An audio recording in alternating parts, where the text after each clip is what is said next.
প্রিয়রঞ্জনকে উচিত শিক্ষা দিয়ে সমস্ত সম্পত্তির অধিকার কেড়ে নেবে ঝিলিক। সম্পূর্ণ জানতে হলে দেখতে থাকো।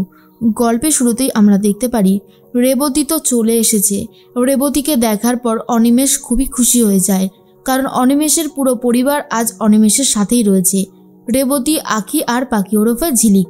এর মধ্যেই অনিমেষ বলে, রেবতী তুমি চিনতে পারছো ওনাকে? পুষ্পর দিকে তাকিয়ে এগিয়ে আসে। পুষ্প তখন বলে, আমি জানি আমি অনেক অন্যায় করেছি, আমাকে ক্ষমা করে দেবেন। রেবতী বলে, কি বলছেন কি আপনি? আপনি নিজেও জানেন না যে আপনি কি বলছেন। সেদিন যদি আপনি আমার পাশে না থাকতেন তাহলে আমি কি আঁখিকে আর পাখিকে এই পৃথিবীর আলো দেখাতে পারতাম? কিচ্ছু করতে পারতাম না আমি। আপনি আমার জীবনে ভগবানের মতন এসেছিলেন। আমি আপনার ঋণ শোধ করতে পারিনি, আর পারবও না। সেদিন আপনি আমাকে এত বড় বিপদ থেকে বাঁচিয়েছিলেন, কিন্তু আমি আপনাকে কিছুই দিতে পারিনি। তাই হয়তো ভগবান আমার কাছে এই রকম শাস্তি নিয়ে এসেছে, যেখানে আমার 2 মেয়ের মধ্যে 1 মেয়েকেও আমি কাছে পাইনি। আমার জীবনটা অনেকটা সময় চলে গেছে হুইল চেয়ারে থেকে। আজকে থেকে আমি সবটা জানলাম, আর আমি এটা বলতে পারি ঝিলিক আপনার মেয়ে হয়েই থাকবে। কোনো দিন আমি ওকে আপনার কাছ থেকে কেড়ে নেব না। আর পুষ্প এটা শোনার পর তো খুবই খুশি হয়ে যায়, আনন্দে চোখ থেকে জল বেরিয়ে আসে আর বলে, দিদি আপনি যে আমাকে এত বড় একটা উপহার দিয়েছেন, এটার কথা আমি কখনো ভুলবো না। সত্যি বলতে ঝিলিক তো আপনারও মেয়ে, ওর 2টো মা, আমি আর আপনি। জীবনে অনেক কিছুই করেছি, একটা সন্তান খুব চেয়েছিলাম মন থেকে, কিন্তু পাইনি। তাই জন্যই বলছি যে যা হবার তা তো হয়েই গেছে, আমরা নতুন করে আবার সব কিছু শুরু করব। ভীম তখন বলে, দেখেছো তো পুষ্প, মন থেকে সমস্ত সত্যি কথা একবার উজাড় করে বলে দিলে জীবনের সমস্যাগুলোকে তখন আর সমস্যা বলে মনে হয় না। এর মধ্যেই প্রিয়রঞ্জনকে নিয়ে তো পুলিশ যাচ্ছিল থানায়। মাঝ রাস্তায় গাড়িটা থামিয়ে দেয় অফিসার আর বলে, কি পিয়ারকে, এখন কি অবস্থা হয়েছে? তোমার দিকে তো তাকানো পর্যন্ত যাচ্ছে না। ছি ছি ছি ছি, শেষ পর্যন্ত তুমি এখন জেলে ঢুকবে? আমার একটু করুণাই হচ্ছে তোমার জন্য। তুমি এখান থেকে পালিয়ে যাও।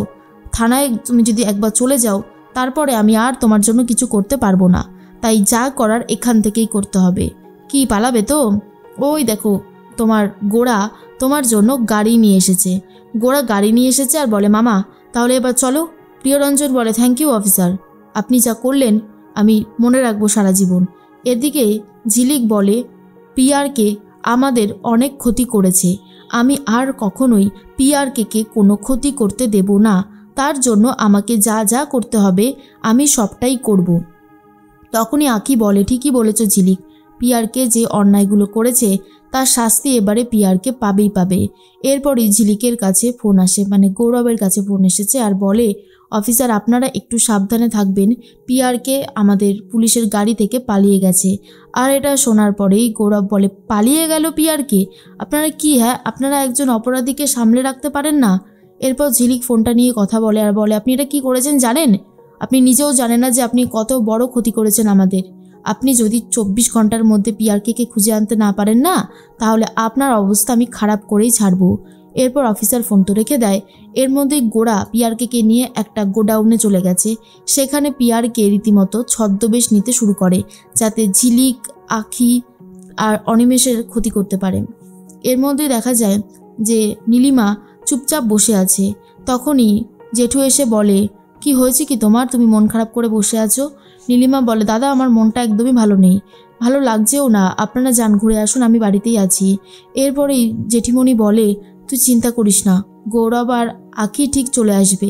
ওরা এখনও জানে না যে এটা আঁখি নয়, এটা হলো ঝিলিক। তার মধ্যেই বারবার করে পলির কথাটাই ভাবতে থাকে। পলি এসে বলে, বৌদি গৌরব এটা একদমই ঠিক করলো না। যত বড়ই অপরাধী হোক না কেন, বাবাকে কি কেউ এইভাবে অফিসারের কাছে অ্যারেস্ট করিয়ে দিতে পারে? এটা ঠিক হলো না। তার মধ্যেই নীলিমা ভাবতে থাকে পুরনো কথাগুলো। এর মধ্যেই দেখা যায় রেবতী বলে, পিয়ারকে যখন পালিয়েছে ও আবার কোনো না কোনো ষড়যন্ত্র করবেই করবে, আমি ওকে হাড়ে হাড়ে চিনি। তখনই এরপরেই ঝিলিক বলে, আসুক না একবার, এমন এবারে টাইট করব জীবনে আর কোনোদিনও কারোর ক্ষতি করার কথা কল্পনাও করতে পারবে না। এর মধ্যে প্রিয়রঞ্জন তো ছদ্মবেশ নিয়েছে, বস্তিতে যাবে বলে ঠিক করে, আর রেবতী, অনিমেষ, আঁখি, ঝিলিক এদেরকে শেষ করবে বলে ঠিক করেছে। কিন্তু দেবা, গৌরব এরা তো আছে, আর সাথে রয়েছে জুডো ঝিলিকও। এদিকে হোলি উৎসব উপলক্ষে সবাই মিলে নাচ গান হই হুল্লোড় করতে থাকে, আর অন্যদিকে পিয়ারকে টার্গেট করেছে আঁখি আর ঝিলিককে।